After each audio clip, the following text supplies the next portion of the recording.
एक प्रश्न है कि मुक्ति क्या है और जीवंत एक गृहस्थ साधक किस तरह मुक्ति को उपलब्ध कर सकता है, उसके लिए क्या मार्ग है कि एक जो गृहस्थ साधक है वो मुक्ति को प्राप्त कर ले। मुक्ति क्या है?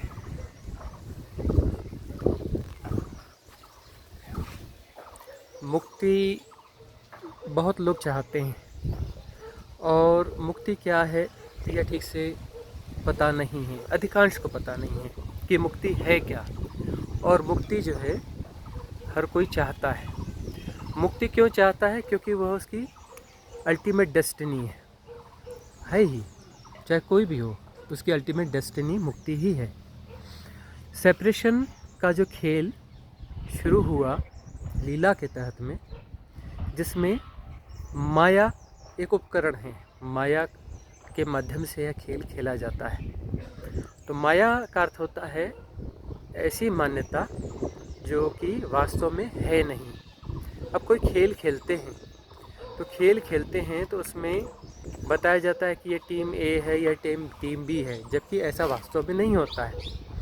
उसमें बताया जाता है कि ये खिलाड़ी हैं, जबकि वास्तव में कोई खिलाड़ी नहीं होता है। वास्तव में बताया जाता है कि यह इस प्रकार का खेल है, इसमें आउट हो जाओगे, इसमें यह नियम लगेगा, उसमें यह नियम लगेगा, जबकि वस्तुतः कोई नियम है नहीं। तो इस प्रकार के जो है बहुत सारी चीज़ों को तय किया जाता है और बहुत सारी मान्यताओं को स्थापित किया जाता है। उसके आधार पर जो है खेल शुरू होता है। तो अभी खेल शुरू होता है तो उस खेल में वो माया समाहित रहेगी जब तक, तब तक वह खेल चलेगा। और जैसे ही यदि उस माया को हटा दिया जाए तो उस खेल का कोई औचित्य नहीं रहेगा। आप कहेंगे नहीं नहीं, दो टीम नहीं रहेगी, खेल खेलो। नहीं, ये खिलाड़ी अलग अलग नहीं रहेंगे, बटे हुए नहीं रहेंगे, खेलो। तो फिर हो ही नहीं सकता। उसमें बंटना पड़ता है, सेपरेशन होना पड़ता है। यह अलग है और यह अलग है। एक जीतेगा, एक हारेगा, एक आगे होगा, एक पीछे होगा। गणना होगी, सापेक्षता गणना जो है सापेक्षता पर आधारित है। सापेक्षता का मुख्य आधार जो गणना है। गणना सिर्फ अंक की गणना नहीं होती, फिगर की, इसकी, ऊंच की, नीच की, सुंदर की, असुंदर की, हर किस्म की गणना होती है। तो वह जो गणना वहाँ पे चलती है, उस आधार पर माया जो है काम करती है। तो ये जो माया है, माया आधार है इस पूरे खेल का।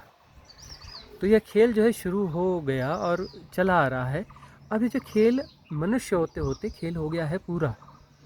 तो अब जो है मनुष्य को इस खेल की परिसमाप्ति करनी है। मनुष्य को अंदर भीतर के तल पे, कहीं बहुत गहरे तल पे पता है, बाहर बिल्कुल नहीं पता है, अंदर बहुत गहरे तल पे पता है कि अब जो है मुक्ति हमारी डेस्टिनी है, मुक्ति हमें हमारी होगी ही। और मुक्ति जो है वह एक सुंदर घटना है।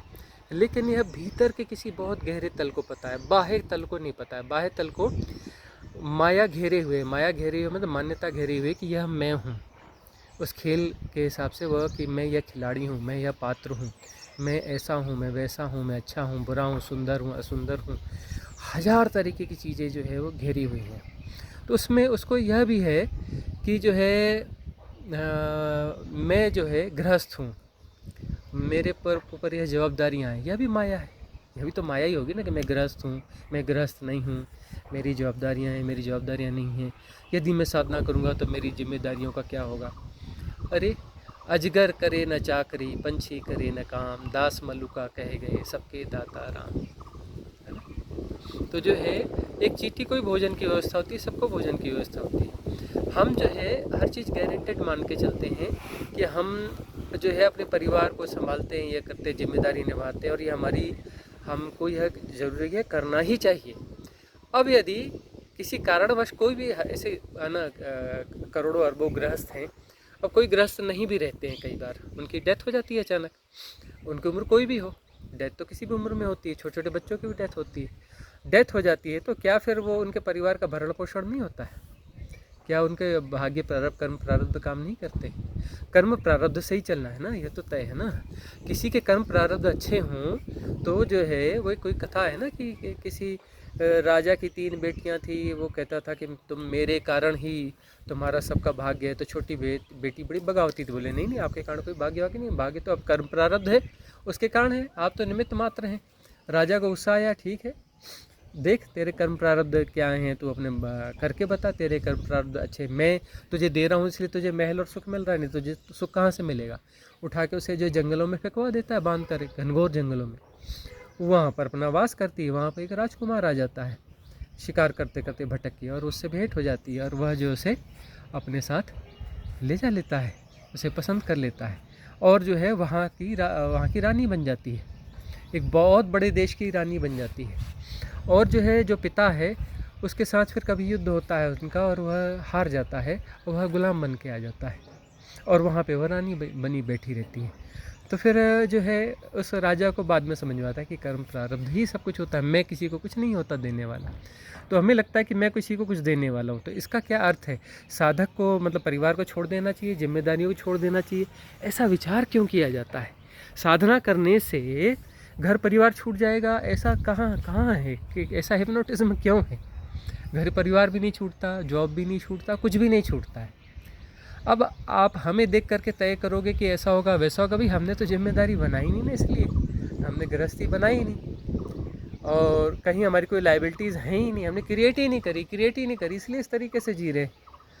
तो अब यह जो ज़रूरी बिल्कुल नहीं है। बहुत सारे लोग हैं, गुरु नानक देव हैं, रैदास हैं, कबीर हैं, ऐसे बहुत सारे लोग हैं, ऋषि मुनि हुए हैं, सब गृहस्थ हुए हैं, वो तपस्या भी करते रहे, गृहस्थ भी बने रहे, अपनी जिम्मेदारियां भी निभाते रहे। और आज के परिवेश के हिसाब से ऐसा ही होगा ना, आज के परिवेश के हिसाब से काम धंधा बिजनेस नौकरी चाकरी जो है वो सब बनी रहेगी, वह सब होता रहेगा।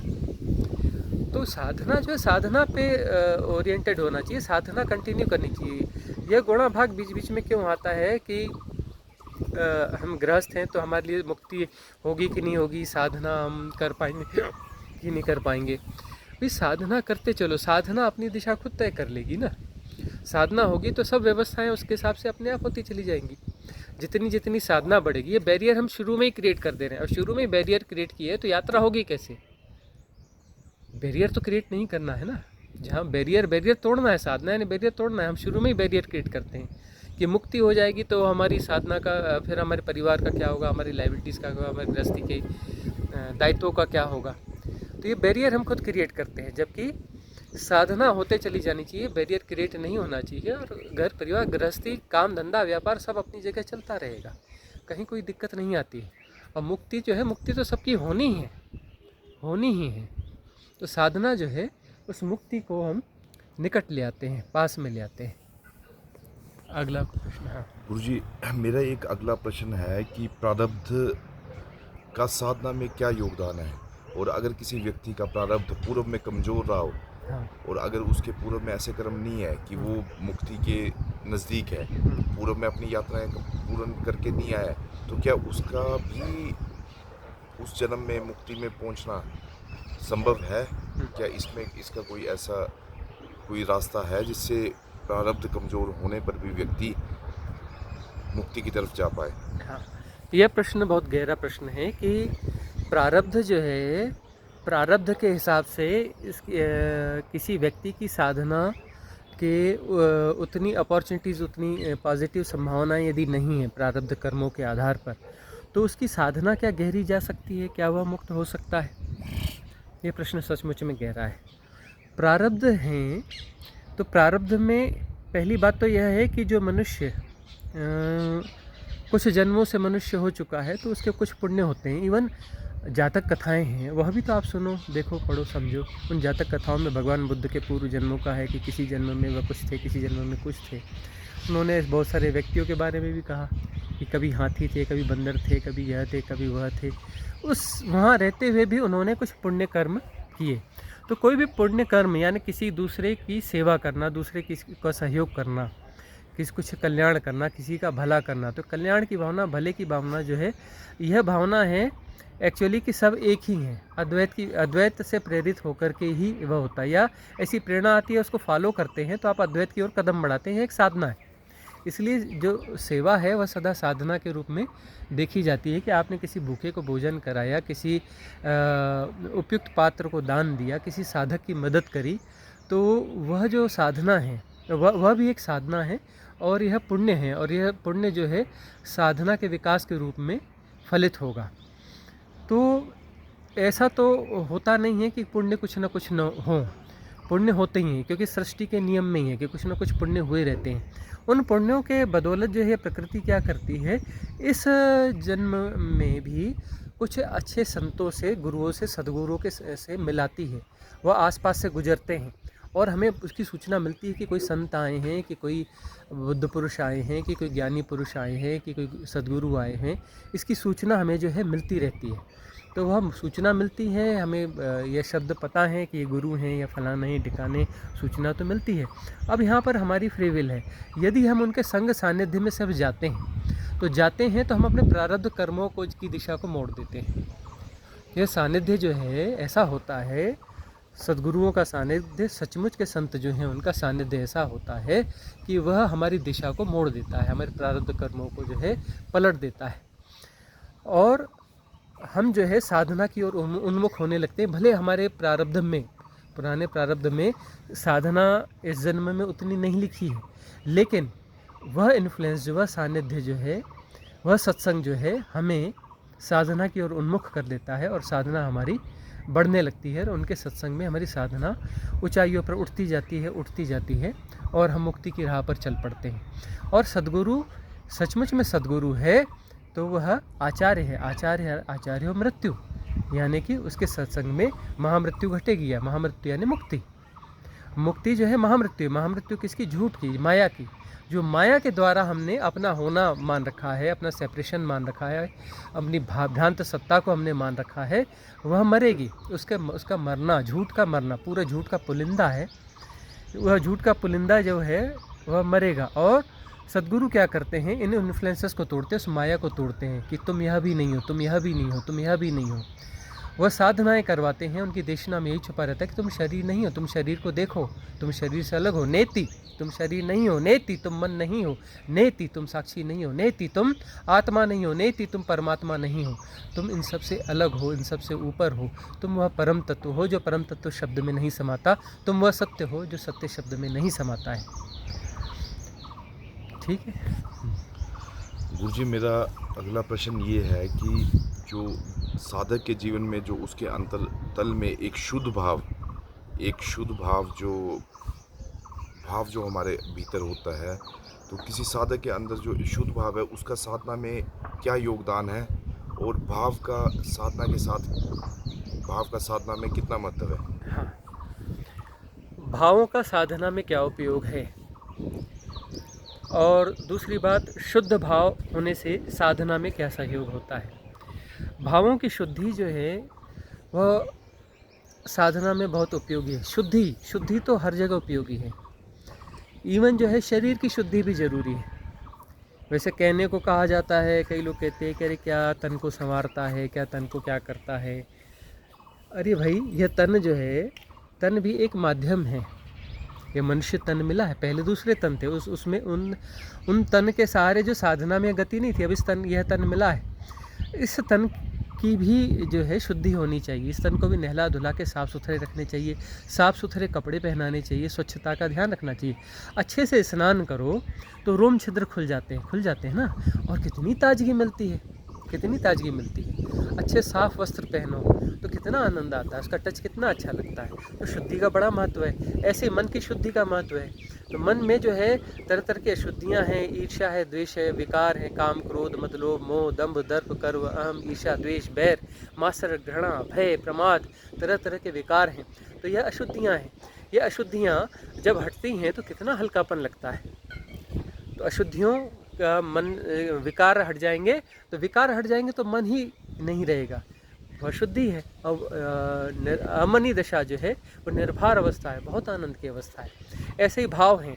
भाव जो है, भाव वाले विकार के भी, ईर्ष्या भी तो एक भाव ही है ना, द्वेष भी तो एक भाव ही है ना।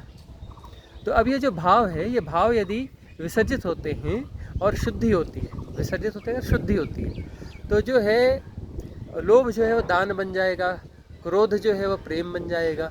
इस प्रकार से जो है उनकी शुद्धि होगी तो वो अपने उदात्त अवस्था में आ जाएंगे। तो उदात्त भाव जो है वो सदा मुक्ति कारक है। उदात्त भावों से दान होता है, प्रेम होता है। कोई द्वैत को नहीं जाना जाता, अद्वैत को जाना था। उदात्त भाव जो है अद्वैत की ओर यात्रा है, अद्वैत की तरफ ले जाते हैं। तो उदात्त भाव हमेशा मुक्तिकारक है, सदा मुक्तिकारक है। इसलिए हृदय के तल पर, शुद्ध हृदय के तल पर जो जीता है, जिसका अनाहत चक्र जो है शुद्ध हो जाता है, उसकी मुक्ति बहुत निकट हो जाती है। भक्ति जो है भाव से होती है, मतलब भावों की शुद्धि। भाव का अर्थ किसी भी गलत भाव से नहीं होती, भाव का अर्थ होता है शुद्ध भावों से। भाव जब शुद्ध हो जाते हैं तो शुद्ध भावों से भक्ति होती है।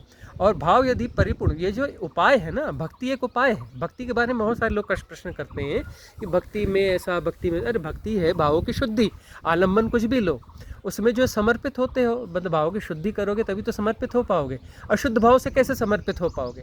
अशुद्ध भाव यानी भेद है, द्वैत है, तोड़ के देख रहे हो, यह अलग मैं अलग, इसका बुरा करना है। और जो है उदात्त भाव यानी कि अरे इसका भला हो जाए, अरे इसको भूखे को भोजन मिल जाए, अरे इसका भी कल्याण हो जाए, अरे इसकी भी मुक्ति हो जाए, अरे इसका भी यह कुछ हो जाए। उदात्त भाव क्या है? उदात्त भाव यानी हम अलग नहीं हैं, दूसरे की भूख की चिंता हो रही है इसलिए हो रही है ना, कि वह अलग नहीं है, अलग नहीं है इसलिए तो उससे प्रेम हो पा रहा है ना। तो जो है उदात्त भावों का विकास, यह जो भक्ति यही है। भक्ति में उदात्त भाव जब उदात्त होते जाते हैं, शुद्ध होते जाते हैं, और भाव जब परिपूर्ण रूप से शुद्ध हो जाते हैं तो वह परिपूर्ण मुक्ति है। इसलिए जो है भक्ति जो है, इसलिए हम कहते हैं बड़ी कठिन है, क्योंकि वह पागलपन है। एकदम भावपूर्ण व्यक्ति जो है ना, वो किसी नियम कायदे और तर्कसंगतता को नहीं मानता है, बिल्कुल पागल होता है ना, पागलपन की हद तक चला जाता है। वह गुणा भाग में जीता ही नहीं है, वो मन के नियम कायदे और सभ्यता इन सब के उसमें आता ही नहीं, पकड़ में आता ही नहीं है, पूरे पागलपन को जीता है वह। भक्त जो है, भक्त यदि पागल नहीं हुआ है, पागलपन उसके जीवन से नहीं झलक रहा है, मतलब वो भक्त नहीं है। भक्त तो पागल ही होगा, दुनिया उसको पागल ही कहेगी, उसे समझ नहीं पाएगी, उसको समझना बहुत मुश्किल है, क्योंकि वो उदात्त भावों को जी रहा है, वो किसी द्वैत को जीता ही नहीं है। और समाज और सभ्यता जो द्वैत पे जीती है कि यह अलग, इसका ऐसा, इसका वैसा, है ना, और यह जो है उसके लिए फिर ध्यान मार्ग है। जो इस अलग अलग को जीता है उसके लिए ध्यान मार्ग है, और जो अलग अलग को नहीं जीता है तो उसके लिए भक्ति मार्ग है। वो उसके लिए पहचानना चाहिए। यह भी प्रश्न कई लोग पूछते हैं कि कैसे पहचाने कि हमारा मार्ग भक्ति है कि हमारा मार्ग जो है ध्यान मार्ग है, हमारा मार्ग कौन सा है? अरे यदि भक्ति का मार्ग है तो भावों में जियोगे, और भावों से जियोगे तो पागलपन को जियोगे। तुम दुनिया की सभ्यता, नियम कायदे इसके ख्याल ही नहीं करोगे। दुनिया क्या सोच रही है, क्या कर रही होगी, अरे मैं ऐसा कर रहा हूँ तो लोग मुझे क्या कहेंगे, यह ख्याल में ही नहीं आता कहीं पर। गुणा भाग बैठता ही नहीं है, उसको जो करना है बस वैसा ही किया जाएगा, है ना। उसमें क्या लाभ हानि का कोई हिसाब किताब ही नहीं है। गुणा भाग होता ही नहीं, किसी भी तल पे नहीं होता। इसलिए भक्ति बड़ी कठिन बात है, बड़ी कठिन बात है। तो मीरा हुए और अपना जो है चैतन्य महाप्रभु हुए, है ना, कुछ ऐसे लोग हैं, वहाँ भक्ति होती है। भक्ति बड़ी, रैदास जी हुए हैं, कबीरदास जी को भी गौर से देखोगे तो वह भक्त ही हुए हैं। एक अलग किस्म का योग था भक्त, और भक्त के साथ में उनका एक अलग किस्म का एक ज्ञान था। तो गुरुजी, इससे ही मिलता जुलता एक प्रश्न है कि क्या भक्ति मार्ग द्वारा भी मुक्ति संभव है, और उसमें किस तरह की साधना भक्ति मार्ग में की जाती है या कोई करने की अपेक्षा होती है, और उसमें भी जीवंत गुरु का क्या योगदान रहता है? भक्ति मार्ग के बारे में थोड़ा सा इसमें आप बताएं। हाँ, भक्ति मार्ग जो है मुक्तिदायक तो है ही, लेकिन भक्ति होनी चाहिए। हमने भक्त नहीं देखा आज तक। हम बहुत घूमे हैं, कई तीर्थों पे घूमे, जगह जगह घूमे, आश्रमों में रहे हैं। हम ऐसे बहुत सारे लोगों से मिले हैं जो अपने आप को भक्त कहते हैं। ऐसे हजारों लोगों से मिले हैं, लेकिन हमने भक्त देखा नहीं, हमें कोई भक्त दिखा नहीं आज तक। भक्त जो है बिल्कुल एकदम पागलपन वाली बात है, उसमें कोई गुणा भाग होता ही नहीं है। तो अब जो है, जो सद्गुरु होते हैं उनके पास जो है, एक गुरु होते एक सद्गुरु होते। सद्गुरु के पास जो है किसी भी मार्ग का बंदा आएगा तो उसके पास जो है उनकी व्यवस्था होती है, उनके पास देशना होती है कि उसको कैसी देशना दी जाए, क्या प्रेरणा दी जाए, उसकी समस्याओं का कैसे समाधान किया जाए। सद्गुरु के पास सब कुछ होता है। या फिर गुरु होते हैं, गुरु यानी किसी एक मार्ग के ही गुरु होते हैं। ध्यान मार्ग यानी ध्यान मार्ग, भक्ति मार्ग यानी भक्ति मार्ग, यह मार्ग यानी फ्लेक्सिबिलिटी नहीं होती उनमें। गुरु के पास कोई खास फ्लेक्सिबिलिटी नहीं होती, सद्गुरु के पास फ्लेक्सिबिलिटी होती है। उसके पास किसी भी किस्म का, किसी भी मार्ग का बंदा आएगा तो सबके लिए देशना होगी कि तुम्हारे लिए यह देशना है और तुम्हारे लिए यह निर्देश है कि तुम यहाँ जाओ, यह करो, ऐसा करो, वैसा करो। उसको समझना पड़ेगा, फॉलो करना पड़ेगा। यह जरूरी नहीं है कि सद्गुरु बोले कि तुम्हें मेरे पास ही रहना पड़ेगा सत्संग में, तुम उल्टे सीधे मतलब किसी भी मार्ग के हो, कैसे भी हो, आओ और मेरे पास ही रहोगे। नहीं, उसको अपने उस हिसाब से व्यवस्था देगा कि कब तक रखना है, कहाँ भेजना है, क्या करना है, इस प्रकार से चलता रहेगा। जैसे अब लगता है कि हमारे पास जो साधक हैं वो सारे साधक जो है हमारे पास आते जाते रहते हैं, नहीं है। बहुत सारे कुछ साधकों को हम भेज देते हैं, कुछ साधकों को हमने लंबी यात्राओं पे उल्टे भेजा हुआ है, बड़े उल्टे सीधे टास्क दे के रखे हुए हैं। वो हमसे मिलना चाहते हैं, हम मिलने नहीं दे रहे हैं, साल 2 साल हो गए, मिलने के लिए कोई परमिशन ही नहीं है। और ऐसे ऐसे काम उन्हें बताए जाते हैं जो उन्हें करना पड़ता है। उसको देख करके कोई कहेगा कि आप क्या हो, ये इसको इतने इतने इतने आप सख्त कैसे हो, इस साधक पर आप इतनी सख्ती क्यों बरतते हो। कोई हमें सलाह देना चालू कर देगा और उन्हें लगता है कि यही साधक है। नहीं, हमारे पास जितने साधक आपको दिखते हैं, समझ में आते हैं, इससे कई गुना ज़्यादा साधक हैं और बहुत सारे साधक हिडन हैं। उन्होंने हमने कहीं कहीं लगा रखा है, उनको कहीं भेज रखा है, अलग अलग मार्गों पे लगा रखा है। तो भक्ति मार्ग जो है, भक्ति मार्ग में सद्गुरु होते हैं, उनका सहयोग भी होता है। और भक्ति मार्ग की साधना क्या होगी? भक्ति मार्ग की साधना होगी भावों को उद्दात करना, भावों में डूब जाना और गुणाभाग छोड़ देना। लाभ हानि की तरफ मुड़कर भी नहीं देखना। लाभ हानि का कोई मतलब ही नहीं है उसमें, मस्तिष्क का कोई, उसमें जाए लुट जाओ बर्बाद हो जाओ वाला कोई किस्सा ही नहीं। बर्बाद का है, कौन सा बर्बाद और कौन सा वो लुट जाना, कौन सा ये गुणाभाग होता ही नहीं। उसमें क्या छूट रहा है और क्या पकड़ में आ रहा है, गुणाभाग ही नहीं होता। क्या छूट गया पीछे पता ही नहीं चलता। वो तो अपना लोग कहते हैं ऐसा वैसा। सचमुच में मीरा के पास जाओगे तो वो जो है लोगों के प्रश्नों से वो करके शायद उसने एक आध पंक्ति में कह दिया होगा कि अपना घर द्वार छूट गया। उसको क्या ख्याल है कि कौन सा घर और कौन सा द्वार, कौन सा घर अपना था, कौन सा द्वार अपना था, कौन सा माल छोड़ा था, कौन से अपने थे। वो तो बार बार पीछे परेशान करते थे ना, उसको जहर देने की कोशिश करी वगैरह, इसलिए वह चीज़ अपना हुई। ये तो मीरा निकल जाए और पीछे कोई वो ना करे तो घर द्वार का पता ना चले कि कौन से घर द्वार से थी, कहाँ से थी, क्यों आई, कैसे आई, पता ही ना चले। वो जो जिस राज परिवार से थी उन लोगों ने जो है उसको जहर देने की कोशिश करी, उसके पीछे पड़े रहे, परेशान किया। वह रानी थी। तब जो है यह चीज़ हाईलाइट हुई है। नहीं तो अपना जो है भक्त निकल जाता है तो पीछे पता भी नहीं चलता कि कौन सा घर द्वार छोड़ के आया। हिसाब किताब ही नहीं रहता, बताते क्या लेना देना भी कौन से आए, किसका घर द्वार छोड़ा ही क्या, कहाँ छोड़ा, क्या पीछे था, कौन अपना कौन पर आया, कोई हिसाब किताब ही नहीं है, हिसाब किताब होता ही नहीं है। तो यह जो है साधना का मार्ग है, भावों में डूब जाना, पूरी तरह से डूब जाना।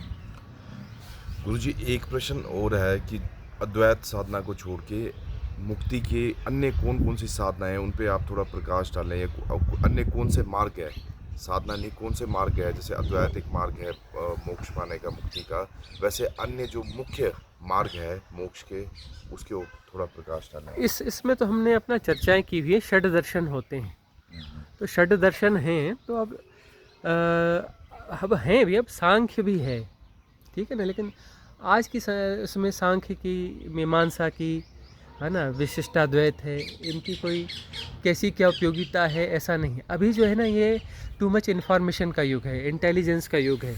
तो इसमें क्या होता है कि जो है मूल बात अब एक और हम कह रहे हैं, एक समझने वाली बात कह रहे हैं, इसको आज अनफोल्ड कर ही देते हैं।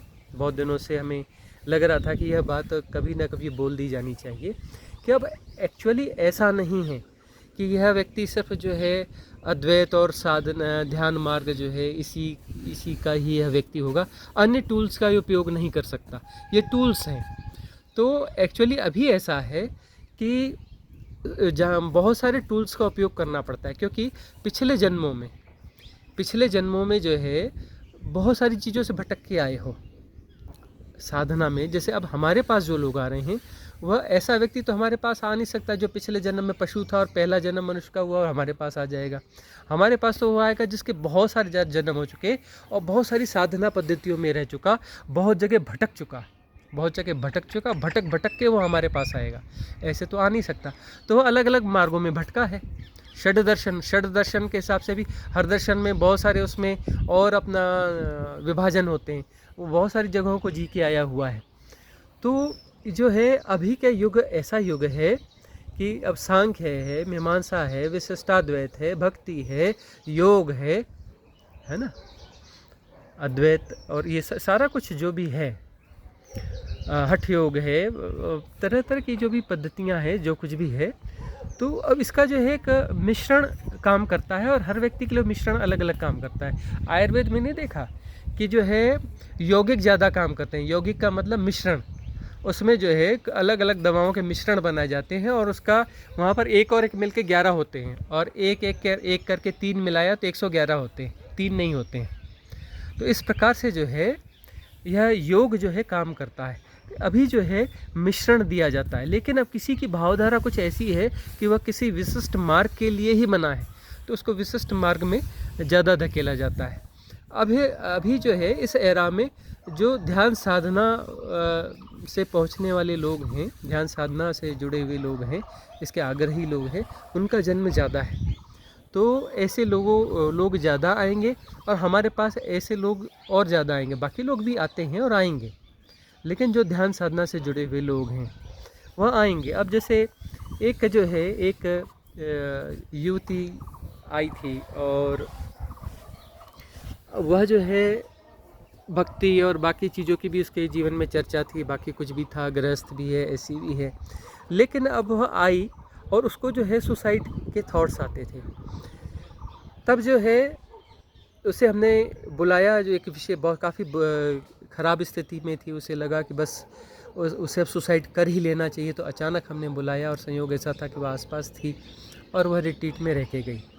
तब जो है उसको हमने देखा तो पता चला कि अरे यह तो है पिछले जन्म में बहुत अच्छी साधिका रही, साधिका नहीं साधक थी, पुरुष थी, और वह भी लामा थी। वह तिब्बत में वह एक लामा थी। फिर गौर से देखा हमने कि वह कर्मापा थी, और बहुत अच्छा साधक था वह पिछले जन्म में। तो फिर जो है उसको फिर उस हिसाब से डाइवर्ट करना पड़ा, वैसी दिशा देनी पड़ेगी इस प्रकार से। तो अब जो है उसकी साधना ठीक जा रही है, बहुत अच्छी ऊंचाइयां आ गई। तो अब ये देखना पड़ता है कि इस एरा में तो अब बहुत सारे लोग सारे उसके जन्मेंगे जिनकी साधनाएं काफ़ी उच्च अवस्था में पहुंची है पिछले जन्मों में। ऐसे बहुत सारे साधकों का यहाँ पर जन्म हुआ है और आगे और होगा। तो उनको जो है देखना पड़ेगा कि उनके क्या क्या डिजीज़ है, क्या क्या बीमारी है, वैसे यौगिक बनाने पड़ेंगे। मुख्य क्या है, मुख्य बताया जाए कि तुम्हारा मुख्य यह है, तुम्हें यह आकर्षण है, तो इन आकर्षणों को भी जीना ही पड़ेगा ना, जीकर ही तो मुक्त होगी। तो उसको भी टूल्स बना लो। चलो भक्ति है तो थोड़ा भक्ति भी कर लो, लेकिन भक्ति इस हद तक करो, और भक्ति से ध्यान में छलांग मार लो, उसको एज ए टूल बनाओ। भक्ति जो है, भक्ति से भाव को सघन करके उस भाव की सहायता से छलांग मार लो। कहाँ? ध्यान में।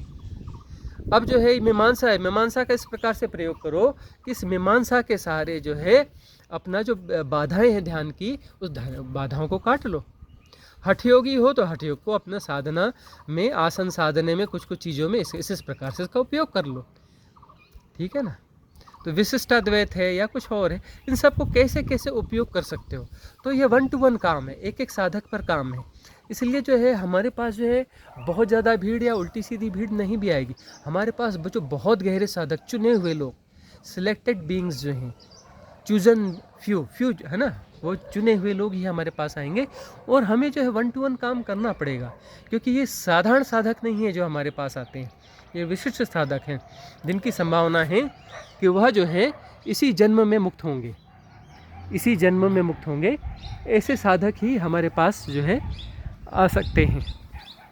अगला प्रश्न आपका क्या है? गुरुजी, अगला प्रश्न मेरा है, जो वेदों ने हमें मार्ग दिया, चाहे वेदों ने मार्ग दिया, भक्ति का मार्ग दिया, तीर्थ यात्राओं का मार्ग दिया, नाम जप का मार्ग दिया, हवन, ये जितने भी पूजन पद्धति जो भी दिया वेदों का मार्ग, उससे क्या मुक्ति संभव है, और उसका कहाँ तक योगदान है हमारी साधना में, साधक की साधना में? उसका वेदों द्वारा दिए हुए जो मार्ग है, पूजन पद्धतियाँ हैं, हवन, यज्ञ, अनुष्ठान, नाम जप, भजन, कीर्तन, तो इसका साधक के जीवन में किस स्तर तक ये साधक को लेके जाता है, और उससे आगे का भी कोई मार्ग तय करने के लिए किसी और उसमें जाना पड़ता है? इसके बारे में कुछ बताएं। अब देखिए, जो भी ऐसी पद्धतियाँ आई हैं, जो भी ये चीज़ें आई हैं, व्यर्थ तो कुछ भी होता नहीं है ना, व्यर्थ कभी कुछ होता नहीं है। तो अब जो है, जो भी ये साधना की प्राइमरी पद्धतियां हैं, लेकिन प्राइमरी पद्धतियों का भी उपयोग तो है। इसमें इसमें ज़्यादा लोग जुड़े हैं क्योंकि प्राइमरी में ज़्यादा लोग रहेंगे, फिर इससे जो क्रॉस होकर कुछ लोग बढ़ेंगे तो आगे की उस पद्धतियों में जाएंगे। इनका उपयोग तो है। अभी देखो कि हमारी जो रिट्रीट्स होती हैं उनमें आपने देखा कि भजन वगैरह गाए जाते हैं, सुनाए जाते हैं, नृत्य भी होता है, भजन के साथ नृत्य भी है। तो भजन और नृत्य का हम प्रयोग तो करते हैं, है ना, एज ए टूल उपयोग तो करते हैं।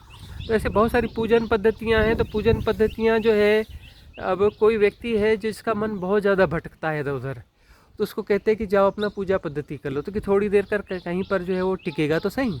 जो 1000 तरीके के भटकन है, थोड़ा टिकना तो सीखेगा कहीं पर, तो किसी बहाने से टिकना तो सीखे।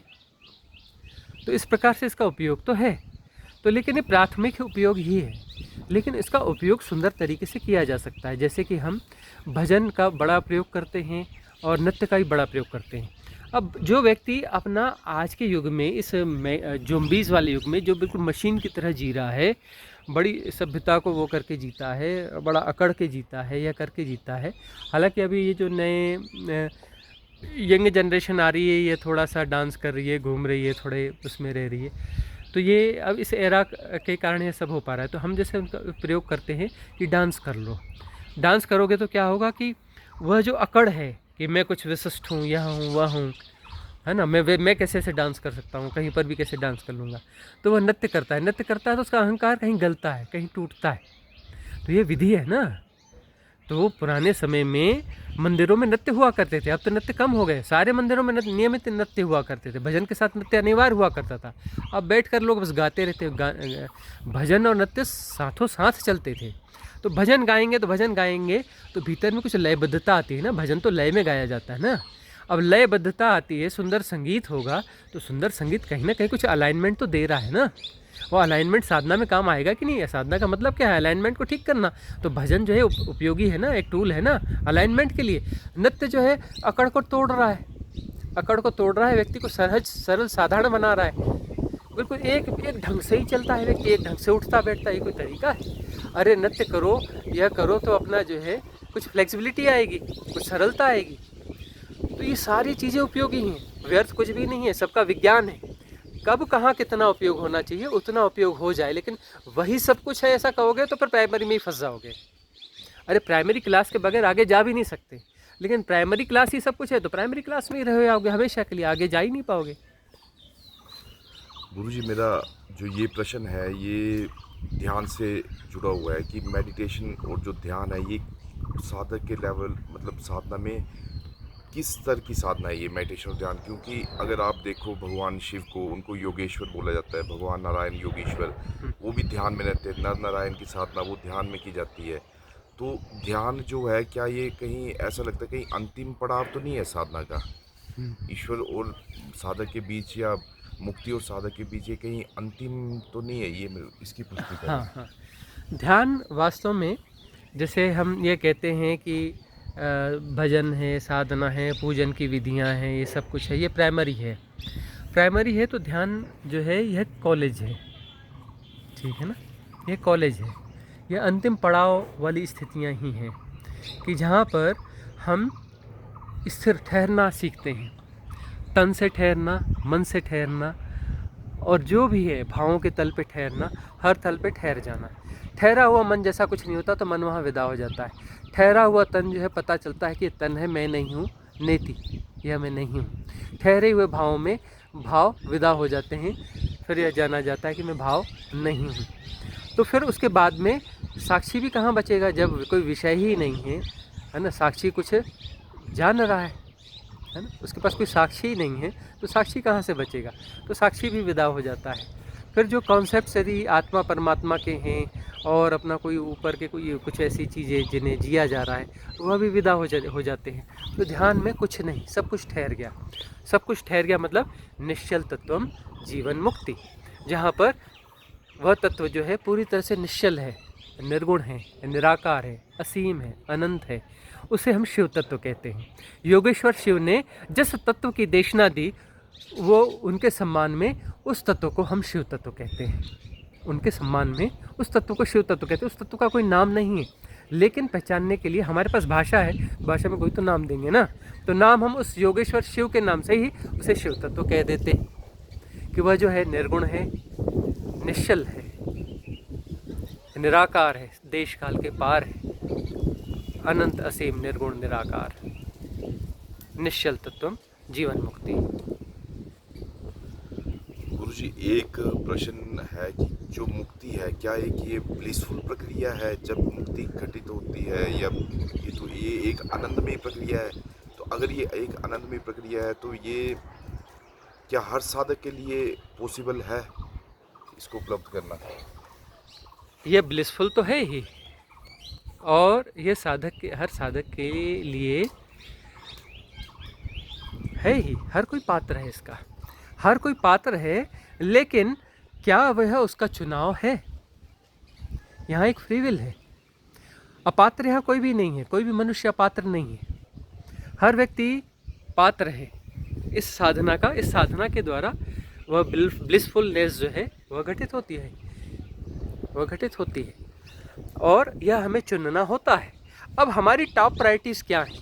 अब हमारी टॉप प्रायोरिटीज़ कुछ और हैं कि मुझे जो है पहले घर परिवार की व्यवस्था करनी है, कि पहले मुझे इतना धन जोड़ना है, कि मुझे बच्चों को पाल के बड़ा करना है, कि मुझे जो है राजनीति में यह पद पाना है, कि मुझे जो है अपना जो है समाज सेवा में यह पद पाना है, कि मुझे कुछ और करना है। हज़ार चीज़ें होती हैं।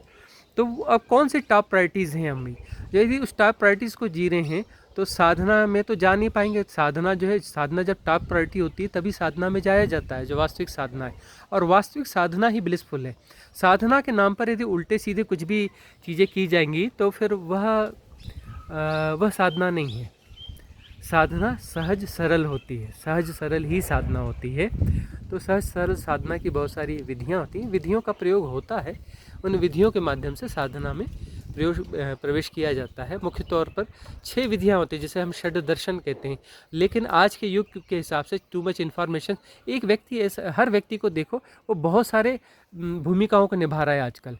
जैसे पहले एक ही होता था, ऐसा नहीं है। बिजनेस में बहुत सारा मल्टीटास्किंग हो गया है व्यक्ति। तो मल्टीटास्किंग व्यक्ति है, तो मल्टीटास्किंग बीमारियां हैं, तो उसको जो है अब जो है कोई एक औषधि नहीं देनी पड़ेगी। इसको औषधि ऐसी दी जाती है जिसे यौगिक कहते हैं, जैसे आयुर्वेद में। तो इसमें बहुत सारी चीज़ों का मिश्रण करके दिया जाता है। तो उन षड दर्शन, बहुत सारी जो विधियाँ हैं, उन विधियों को समायोजित करके बहुत सारे मार्गों से अलग अलग चीज़ों को लेकर के देखा जाता है कि इस व्यक्ति की समस्या क्या क्या कैसी है। उस प्रकार से उसे प्रिस्क्राइब किया जाता है, बताया जाता है, उन विधियों को दिया जाता है, और इसके फलित होने पर ब्लिस फलती है, आनंद फलित होता है। आनंद ही, क्योंकि आनंद, हम आनंद स्वरूप हैं, हम परमानंद स्वरूप हैं, हमारा स्वरूप है परमानंद। तो मतलब साधना में आगे बढ़ रहे हैं तो आनंद बढ़ेगा। आनंद बढ़ रहा है मतलब साधना ठीक जा रही है, और आनंद यदि फलित नहीं हो रहा है मतलब साधना में है ही नहीं, वो साधना के नाम पर कुछ उल्टा सीधा चल रहा है। साधना में यदि हम जा रहे हैं तो आनंद फलित होगा, आनंद बढ़ेगा, आनंद बढ़ता चला जाएगा शुरू में। लेकिन देखो, अब यहाँ पे एक ट्रांजिट पीरियड भी आएगा, भ्रम पैदा होगा कुछ साधक को, फिर हमें बहुत सारे फ़ोन आने चालू हो जाएंगे। भाई ट्रांजिट पीरियड भी आएगा जिसमें कि बहुत ज़्यादा हताशा होगी, डिप्रेशन होगा, बहुत सारे विचार आएंगे, सब कुछ होगा। वह भी हो रहा है, मतलब साधना आगे जा रही है। पहले ट्रांजिट पीरियड आएगा, ट्रांजिट पीरियड को खुद भोगना पड़ेगा, और ट्रांजिट पीरियड के बाद में जब जो है मन पूरी तरह से कोशिश करेगा हिला डुला करके कि नहीं, साधना में नहीं जाना है, बाहर हो जाओ, गड़बड़ हो रही, देखो तुम पागल हो जाओगे, तरह तरह के विचार आएंगे। अरे भाई, विचार बहुत ज़्यादा बढ़ जाएंगे, स्वप्न बहुत ज़्यादा बढ़ जाएंगे, तो इसका मतलब सफाई ज़्यादा तेज़ी से चल रही है, काम ज़्यादा तेज़ी से चल रहा है, साधना फलित हो रही है। शुरू में ऐसा होगा, और जब सफाई हो जाएगी तो उसके बाद आनंद हो जाएगा ना। जब शुचिता हो जाएगी, स्नान हो जाएगा, तो ताजगी आई जाएगी ना। तो अब जो एक प्रोसेस है, जब रगड़ रगड़ के नहलाया जा रहा है कि गंदगी बहुत है, और वो जो मोटा कूचा नहीं होता पहले के ज़माने में, वो तुरई का एक कूचा रहता था, उसे रगड़ रगड़ के नहलाते थे। आजकल उसकी जगह मॉडर्न वाले कुछ आ गए हैं कूचे नहाने वाले, तो उससे जो है रगड़ रगड़ के नहलाओगे तो फिर ऐसा लगता है अरे गड़ रहा है, अरे ऐसा हो रहा है, अरे वैसा हो रहा है। लेकिन वो है, जब प्रक्रिया पूरी हो जाएगी तब तो ब्लिस आएगा ना, तब तो आनंद फलित होगा ना। तो ट्रांजिट पीरियड है, ट्रांजिट पीरियड में उसके बावजूद साधना को जारी रखना पड़ता है। और यहाँ पर फिर से एक सूचना, एक बात हम कह ही देना चाहेंगे, क्योंकि ट्रांजिट पीरियड में हमारे बहुत सारे साधक हैं, बहुत सारे साधक, क्योंकि वो साधना उनकी शुरू हो चुकी है, साधना गहराई में जा चुकी है और ट्रांजिट फेज को जी रहे हैं। तो उनको हम यहाँ पर भी एक संदेश हम देना चाहेंगे कि वहाँ पर यह करना है कि विचार बढ़ गए हैं, लेकिन तुम उन पर रिएक्ट करते क्यों हो? रिएक्ट मत करो, डोंट रिएक्ट। उन्हें समझने की कोशिश क्यों करते हो? और ये ऐसा विचार आ रहा है, वैसा विचार आ रहा है, ऐसा वैसा, तुम्हें पता क्यों चल रहा है? क्योंकि तुम उन्हें एनालाइज कर रहे हो, तुम उन्हें रिएक्ट कर रहे हो, तुम उन्हें समझने की कोशिश कर रहे हो, तुम उन्हें डिफाइन कर रहे हो, तुम उन्हें कैटेगराइज कर रहे हो। उन्हें कुछ नहीं करना है, कुछ नहीं करना है। न करने वाले जो है वह मुक्त हो जाते हैं, करने वाले सब बिगाड़ देते हैं, बिना किए सब ठीक हो जाता है। करना कुछ नहीं है, कुछ नहीं करोगे तो विचारों का प्रवाह तेज होगा लेकिन दूर होगा।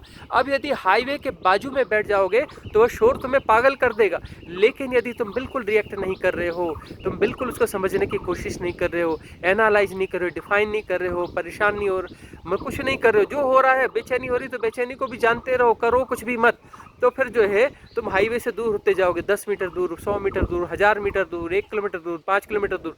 अब तुम हाईवे से 5-10 किलोमीटर दूर बैठे हो और उस पर ट्रैफिक जो है 1000 गुना बढ़ जाए तो तुम्हें क्या फ़र्क पड़ेगा? तुम हाईवे से 100 किलोमीटर दूर बैठे हो और वहाँ पर ट्रैफिक जो है 1 लाख गुना बढ़ जाए तो तुम्हें क्या फ़र्क पड़ने वाला है? तुम्हें क्या क्या परेशानी होगी? तो ट्रांजिट पीरियड आएगा, उस ट्रांजिट पीरियड में गतिविधियाँ तेज हो जाएंगी, क्लिनजिंग की प्रोसेस, शुद्धि की प्रोसेस बहुत तेज हो जाएगी। वहाँ पर एसोसिएशन बिल्कुल नहीं करना है, समझने की कोशिश बिल्कुल नहीं करना है। मन का ज्ञान, मन बोलता है नहीं नहीं नहीं, समझ में तो आना चाहिए, गलत तो नहीं हो रहा है, कहीं मेरे साथ गड़बड़ तो नहीं हो रहा है, कहीं मैं पागल तो नहीं हो जाऊँगा, कहीं ऐसा तो नहीं हो जाएगा, कहीं वैसा तो नहीं हो जाएगा। इस चक्कर में फंसना नहीं, रिएक्ट बिल्कुल नहीं करना, बिल्कुल भी रिएक्ट नहीं करना है और उसको दूर से जानते रहना है। वो दूर दूर दूर दूर, वो विचार बंद नहीं होते, बस दूर होते चले जाते हैं, दूर होते चले जाते हैं, कहीं दूर होते चले जाएंगे। और एक बार ऐसा आएगा वो झटके से तुम्हारा जो सेपरेशन वाला हिस्सा है सबकॉन्शियस माइंड का, उस सीमा को तोड़कर आगे निकल जाएंगे और कलेक्टिव सबकॉन्शियस माइंड में वो सब जाके समा जाएंगे और वहाँ पर सब चलता रहेगा। वो तुम्हारे मेरे मेरा तुम्हारा तो होता ही नहीं, तो कलेक्टिव सबकॉन्शियस माइंड में हो रहा है और तुम तो जो सबकॉन्शियस माइंड है, कलेक्टिव सबकॉन्शियस माइंड के ही बाहर हो गए, बाहर हो गए तो तुम मुक्त हो गए, खेल खत्म हो गया। विचार शांत मांत नहीं होते, विचार अपनी जगह बने रहेंगे, तुम उस विचारों के दुनिया से बाहर हो जाओगे। गुरुजी, एक प्रश्न है कि सिद्ध शब्द से क्या अभिप्राय है? सिद्ध का क्या मतलब है? हाँ, सिद्ध शब्द से क्या अभिप्राय है? सिद्ध शब्द से अभिप्राय यह है कि जो कि सहज हो गया है, सहज हो गया है। सहजता सिद्धि है, परम सिद्धि जो सहजता है। जबकि सिद्धि क्या कहा जाता है? सिद्धि ऐसा कहा जाता है कि उसके पास विशिष्ट शक्तियाँ हैं, यह है वह है, चमत्कार हैं, है ना, अष्ट सिद्धियाँ हैं। ऐसा नहीं, सिद्धि का अर्थ है सहजता। उस सहजता से सब कुछ जो सहजता से होना चाहिए वैसा ही निकलता है। एक सहज प्रवाह होता है, एक सहज प्रवाह होता है, तो सहजता ही सिद्धि है। यह चीज़ थोड़ा समझने में मुश्किल तो जाएगी, क्योंकि सिद्ध शब्द से हम बहुत कुछ अभिप्राय लेके बैठे। हम सोचते हैं कि सिद्ध शब्द को तो डिफ़ाइन किया जाएगा तो बहुत बड़ी बात होगी, सिद्ध शब्द बहुत बड़ा शब्द है, इसको तो बड़े लंबे चौड़े तरीके से बताया जाना चाहिए। लेकिन सिद्ध शब्द को बड़े लंबे चौड़े तरीके से बताएंगे तो उसके साथ अन्याय हो जाएगा। सिद्ध शब्द है कि सहजता, सहजता जो है वो सातत्य में आ गई, सहजता स्वभाव हो गई, सहजता से जिया जा रहा है, सहजता सिद्ध हो गई, सहजता की सिद्धि है ना, सहजता की सिद्धि ही सिद्ध होना है। एक अनुभव गुरुजी आता है जीवन में कि आप मतलब कि व्यवहारिक कार्यों को करते हुए या ना करते हुए भी एक अलग आनंद की अनुभूति होती है, एक अलग ग्लिम्स आपके जीवन में चले रहते हैं। और वो ज़्यादा जब आप एकांत में बैठो, केवल बैठने से, कुछ नहीं करने से, बैठने से वो ग्लिम्स आते रहते हैं। एक अलग आनंद, एक अलग दुनिया का जो है वो उसमें अनुभव होता है। और कहीं पे किसी मतलब जब उससे थोड़ा सा दूर चल जाना वो चीज़ कम हो जाती है। तो क्या उस समय हमें साधना को ज़्यादा बढ़ाना चाहिए या उस समय क्या करना चाहिए हमें? हाँ, साधना में ऐसी स्थिति आने लगती है कि साधना सहज होने लगती है, स्वाभाविक होने लगती है। यह नहीं कि इंटेंस मेडिटेशन में बैठे हैं तब अपना साधना है और इंटेंस मेडिटेशन के बाहर हो गए तो साधना नहीं। हम बार बार समझाते हैं कि पार्ट टाइम साधना जैसी कोई बात नहीं होती, साधना फुल टाइम होती है। तो कभी कभी आप इंटेंस मेडिटेशन में जाते हैं, मतलब साधना में आप अपने आप को 100% झोंकते हैं, दांव लगाते हैं, लेकिन इसके बाद में भी जो है व्यवहारिक जगत में आप होते हैं और व्यवहारिक जगत में हर जगह पर होश को जोड़ के रखना है। साधना मतलब होश से जीना। तो फिर जो है चलते हुए होश रखना, खाते हुए होश रखना, नहाते हुए होश रखना, काम करते हुए होश रखना, है ना, बच्चों को साथ मिलते हुए होश रखना, अपने दायित्वों को, ड्यूटी को करते हुए होश रखना। तो अपने होश को जो है बनाए रखना, तो होश को बनाए रखना और जो चीज़ें घट रही हैं उन्हें घटने देना, जो संसार के दायित्व गतिविधियाँ हो रही हैं उन्हें जाना जाते रहना। सब हो रहा है और जाना जा रहा है, वह तो होता ही है। हमारे वो सिस्टम बने हुए हैं कि हमें उठ जाते हैं, फिर फ्रेश होने चले जाते हैं, फिर नहा धो लेते हैं, फिर भोजन कर लेते हैं, फिर अपने काम पे चले जाते हैं, ये सब करते हैं। लेकिन इस सब के साथ में जो है होश को जोड़ देना, तो साधना को पूरे जीवन पर फैला लेना है। तो साधना को पूरे जीवन पर फैला लेते हैं तो फिर ऐसा होता है कहीं पर भी बैठे हैं और बैठे बैठे ही ग्लिम्स आने लगते हैं, बैठे बैठे ही साधना घटने लगती है, बैठे बैठे ही बड़े सुंदर अनुभव घटने लगते हैं, बड़ा आनंद फलित होने लगता है, काम करते करते अच्छा लगने लगता है। उसी जगह पर जहाँ पर लगता था कहाँ फंसे पड़े हैं, इस दुकान में का इस व्यापार में, वहाँ बैठने में भी आनंद आने लगता है। वही दिनचर्या है, उसी दिनचर्या में आनंद फलित होने लगता है। पर इसमें गुरुजी एक चीज़ का अनुभव आता है कि जब आप मतलब अकेले हो या किसी ऐसे साधक की संगत में बैठे हो तो आपका वो ध्यान ज़्यादा फलित होता है। पर वहीं पे अगर आप किसी व्यवहारिक कार्य के लिए जाते हो और किसी ऐसे ऊर्जा के संबंध में आते हैं जो उपयुक्त नहीं है, या कोई आपके घर में या कहीं पे ऐसे प्रवेश कर लेता है जो जिससे आपकी ऊर्जा में, और वो उस समय वो ध्यान टूटने की स्थिति में आ जाता है और अब हमारा आनंद खंडित होता है, तो उस स्थिति में क्या करना चाहिए कि हमें थोड़ा सा आइसोलेशन या थोड़ा सा डिस्टेंस बनाना चाहिए उन व्यक्तियों से?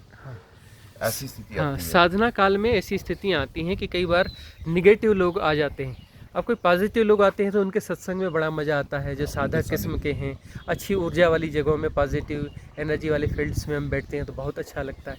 कई जगहें ऐसी रहती हैं वहाँ पर नेगेटिव एनर्जीज आती हैं, तो वहाँ जल्दी समेट के निकल लेना चाहिए अपना काम, या गैर ज़रूरी हो तो वहाँ से उठ के चले जाना चाहिए। अब ऐसी संगत में लोग बैठे हैं, मजबूरी नहीं है तो उस संग को छोड़ देना चाहिए, उस संग में नहीं बैठना चाहिए।